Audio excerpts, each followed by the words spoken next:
అక్రమ కేసులో రిమాండ్ నుంచి బయటకు వచ్చిన ఏదైతే ఆమదాల వలస వైఎస్ఆర్సీపీ సమన్వయకర్త చింతాడ రవికుమార్ మనతో ఉన్నారు. ఆయనతో మాట్లాడదాం. అసలు ఈయన ఎందుకు జైలుకి వెళ్ళారు, ఈయనపై పెట్టిన కేసు ఏంటని అడిగే ప్రయత్నం చేద్దాం. సార్ చెప్పండి, మీ పైన పెట్టిన కేసు ఏంటి, ప్రధానంగా మీ పైన ఉన్న ఆరోపణలు ఏంటి? ఆమదాల వలస నియోజకవర్గంలో ఇప్పటి వరకు జరగంది. అసలు శ్రీకాకుళం జిల్లాలోనే ఇటువంటి కస్టమైజ్ అవ్వనటువంటి సిచ్యువేషన్ మాది. ఎందుకనంటే నేను చెప్తున్నాను ఈ మాట, ఏకంగా 13 కేసులండి. ఒక జరగనటువంటి ఇన్సిడెంట్కి, ఏమీ జరగనటువంటి ఒక ఇన్సిడెంట్కి 13 సెక్షన్లు పెట్టారు. 109, 111, 121. సరే, ఆ సెక్షన్లు కొన్ని అర్థం కాకపోవచ్చు, కానీ మా మీద వేసినటువంటి అభియోగాలు మీకు చెప్తాను నేను.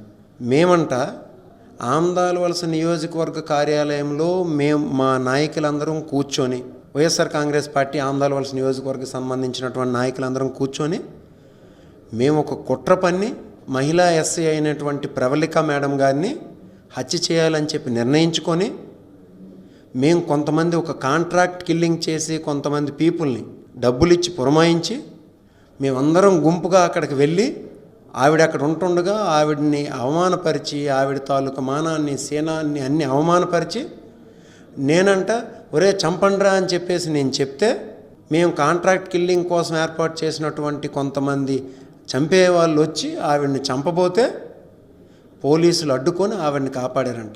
ఇది మా మీద పెట్టినటువంటి అభియోగం అండి. ఇది నిజమా? ఇది జరుగుతుందా? ఎక్కడైనా ప్రపంచంలో ఇలాంటి కేసు ఎక్కడైనా పెడతారండి? మా జగన్మోహన్ రెడ్డి గారిని మేము చూడాలని చెప్పేసి మేము అక్కడికి వెళ్తే ఆవిడని చంపాలని వెళ్తామండి? దానికోసం వాళ్ళు పెట్టినటువంటి కేసులు ఇవి 13 సెక్షన్లు పెట్టి, ఇంకా ఎలాంటి వాళ్ళ మీద పెట్టారు? 27 మంది మీద, అక్కడ లేని వాళ్ళ మీద, ప్రధానంగా ఘటనా స్థలంలో లేని వారిపైన, ర్యాలీలో పాల్గొన్న వారిపైన కూడా కేసులు పెట్టారంటున్నారు. ఇది ఎంతవరకు నిజం? 27 మంది అండి, 27 మంది మీద పెట్టారండి. అంటే మొదటి 21 మంది మీద పెట్టారు. ఆ 21 మందిలో చదువుకున్నటువంటి కుర్రాళ్ళు ఉన్నారండి. పాపం ఉద్యోగాల కోసం ప్రయత్నిస్తున్నటువంటి యువకులు ఉన్నారండి. అంటే కానిస్టేబుల్ కోసం సెలక్షన్ అయినటువంటి యువకులు ఉన్నారు. ఎల్ఎల్బి చేసిన అంబేద్కర్ యూనివర్సిటీలో ఎల్ఎల్బి చదువుతున్నటువంటి విద్యార్థి ఉన్నాడు. ఇంకా మీకు చెప్తే నవ్వుతారు, ఇంకా ప్రజలు నవ్వుతారు. పంజాబ్లో వాళ్ళ పాపను జాయిన్ చేయడం కోసం తీసుకువెళ్ళాడు. లవ్లీ ప్రొఫెషనల్ యూనివర్సిటీలో జాయిన్ చేయడం కోసం తీసుకువెళ్ళినటువంటి ఒక వ్యక్తి మీద పెట్టేశారు 21 మందిలో.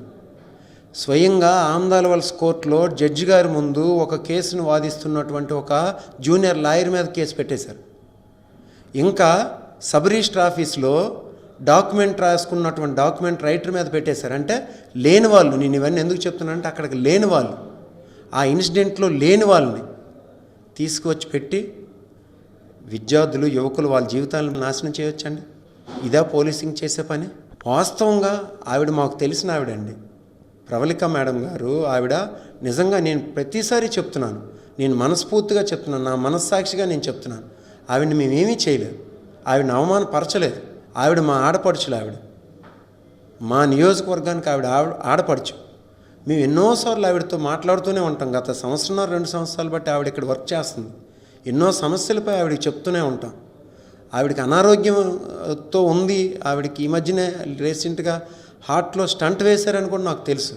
అది తెలిసి ఎక్కువ మంది జనాలు వస్తున్నారు, మేడం గారు మీరు పక్కకు వెళ్ళిపోండి, మీ మీద వచ్చి జనాలు పడిపోయే అవకాశం ఉందని చెప్పేసి మేము ఒక 4-5 ఉండి కొద్దిగా ఆవిడికి జనాలు మీద పడుతుంటే, మీరు వీడియో క్లియర్గా 3 minutes వీడియో చూడండి, అక్కడ అర్థమవుతుంది. జనాలు మీద పడుతుంటే ఆపి మేము ఆవిడని పక్కకు తీసుకువెళ్ళాం. ఆవిడ జస్ట్ ఆ సౌండ్స్, అంటే జై జగన్ అని చెప్పేసి అని స్లోగన్స్, ఆ బైకుల తాలూ హార్న్స్, ఆ సౌండ్స్కి ఏంటంటే చిన్న ఇరిటేషన్ కలిగి ఆవిడ ఇట్లా చెవులు మూసుకొని ఉండొచ్చు. అది జరిగింది. దాన్ని తీసుకొచ్చి మేమండి ఆవిడని అవమానపరుస్తాం? మా నియోజకవర్గానికి సంబంధించినటువంటి, మా వైసీపీ నాయకులకి సంబంధించినటువంటి రిలేటివ్ ఆవిడ, మాకు దూర బంధువు. మేమెందుకు ఆవిడని అవమానపరుస్తాం? వాస్తవంగా అవమానపరిచింది టీడీపీ నాయకులు, టీడీపీ సోషల్ మీడియా.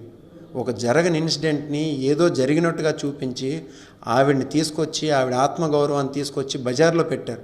ఒక మహిళ తాలూకు ఆత్మగౌరవాన్ని ఉపయోగించుకొని నీచమైన రాజకీయం చేయొచ్చా అండి? ఇది జరిగింది, దానికి అనుభవిస్తారు. పైన భగవంతుడు ఉన్నాడు. ఖచ్చితంగా మేము చెప్తున్నాం, మాకు కోర్టు ద్వారా న్యాయం జరుగుతుంది. ఇంకా నేను ఇంతకన్నా ఎక్కువ మాట్లాడలేను, ఎందుకంటే అది కోర్టు పరిధిలో ఉంది కాబట్టి నేను ఎక్కువ మాట్లాడలేను. మేము కోర్టులను బలంగా నమ్మినటువంటి, న్యాయాన్ని, చట్టాన్ని గౌరవించి నమ్మినటువంటి వ్యక్తులు. మా జగన్మోహన్ రెడ్డి గారు మాకు అది నేర్పారు. మేము అది నమ్ముతాం, కోర్టుల ద్వారా మాకు న్యాయం జరుగుతుందని చెప్పేసి బలంగా విశ్వసిస్తున్నాం. న్యాయపరమైన అంశాలు చట్ట పరిధిలో ఉన్నాయి కాబట్టి మరికొన్ని విషయాలు తర్వాత తొందరలో చెప్తానని చింతాడ రవికుమార్ చెప్తున్నారు. ఏదైతే ఎట్టి పరిస్థితుల్లో తప్పు చేయలేదని అక్రమంగానే తమపైనను తన కార్యకర్తలపైన వైఎస్ఆర్సీపీ నేతలపైన కూడా కేసులు పెట్టారని చెప్తున్న పరిస్థితి. కెమెరా రాజుతో సునీల్, సాక్షి టీవీ, ఆమదాల వలస నుంచి. మరిన్ని అప్డేట్స్ కోసం ఛానల్ ను సబ్స్క్రైబ్ చేయండి. నోటిఫికేషన్స్ కోసం బెల్ ఐకాన్ పై క్లిక్ చేయండి.